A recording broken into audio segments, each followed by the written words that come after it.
on to the multi-wage Granite City Rally. And something rather new in the Scottish Championship. We've had the two-wheel drive cars running at the front of the field, and that's a new departure.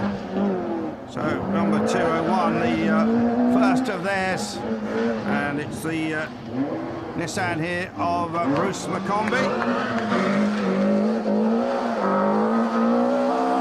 So Bruce in the Nissan Sunny goes through. And we actually go on board with him. Remember, he is running first on the road. Crest and left 7. Quite a bit of controversy about this decision by the organisers. And he goes off and he's over! Well, so Bruce McCombie, one of the favourites, certainly out early. We saw him go off in a spectacular fashion. And the lovely old Chevette. Remember Penty Auricula driving one of these nice and sideways. We can go on board with David Hughes now in this Chevette. Slippy, wet conditions here up on the rally based near Aberdeen. 8 gears. What's the gear? Left 5 in. Completely lost gears. Well, as you can hear, no gears in the gearbox. Box full of neutrals and no ideas for him. And he'll have to pull it off and try and keep the track open for the rest of the contenders coming through. And that's done exactly the right thing there. Remember that his arch rival Raymond Monroe is not contesting this rally, just as he did not contest the border. And Johnson, with all the very latest specs, should be a difficult man to beat here. Neil Dugan, then, the sponsor of the series, the boss of County Saab. Not only have dealerships in Scotland, but also down in Milton Keynes, I believe.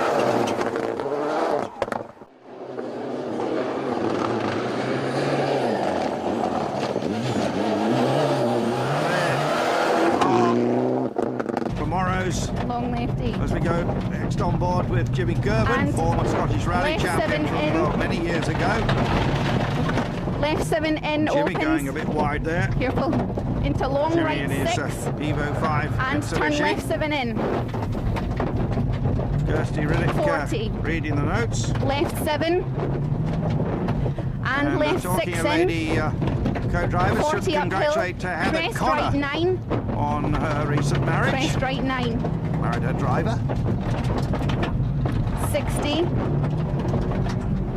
Chris Wagner we see next in the Nexus car with Alan Stark. Chris Wagner had such a good result in the previous round we just saw. And Wagner going well again here. Malcolm Proudlock. Proudlock sponsored by the American company Zilog, who amongst other things brought you the chip which allows you to change channels on your TV set. Make a little chip. Number 10, Barry Groundwater. So Groundwater continuing looking for a top 10 finish in the new Evo 8. Here we're following the progress of number 11, Andy Kelly. The Scottish Cross on the roof of the car. Turn, open hairpin right. Good. Open Now hairpin with right. Alistair Tuff. Arm Graham left Law. 1. 70. Just the cable from the Right intercom in front of our camera 120. briefly there. Left 3. Multi-wage sponsor of the 70. Granite City this So year. long left New 3, backer in. for the event. 120. Care. Kink. Left 1. Keep in. Crest. And right 1. Don't cut. 60. Long right 4. And Tuff coming into this event lying in 3rd place in the championship. And looks as if he should be able to maintain that.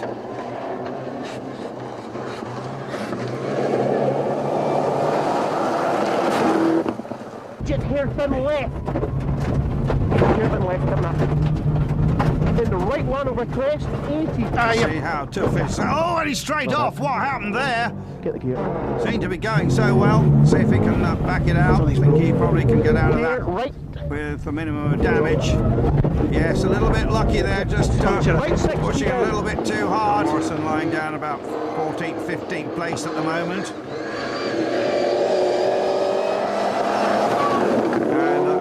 Morrison engaged in battle with Master Thorburn.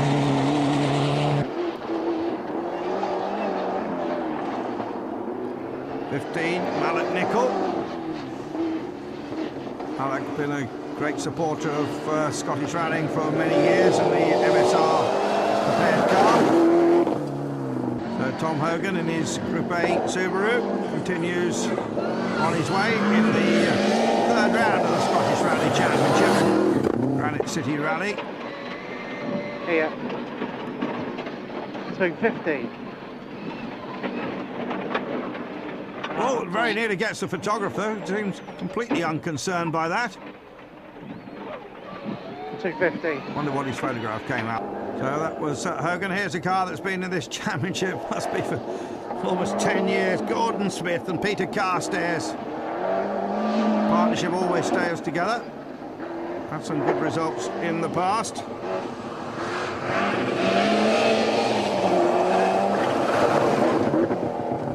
Number 21, Alistair Thorburn. He's engaged in a big battle with Jimmy Christie. Just trading the seconds between those two. Tells you exactly the sort of Subaru it is on the number plate. Series 8 Group N car.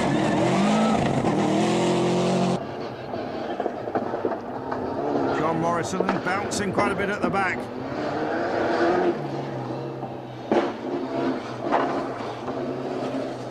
And Morrison running just outside the top 10.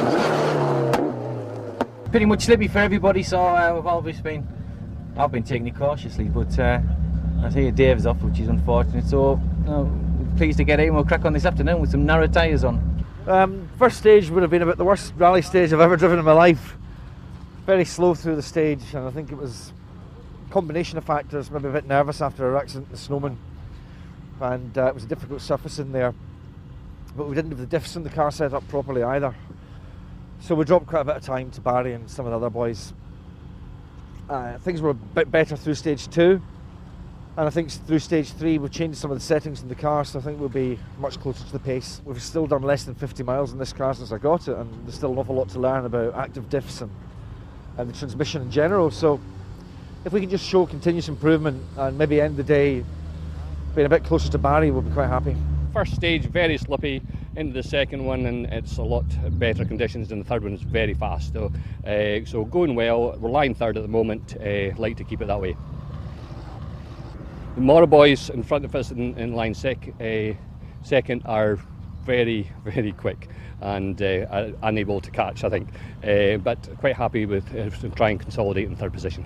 5-mile garage car as we move on to the big boys, and Barry Johnson shows you how you should take a hairpin. A man from the north-east of England.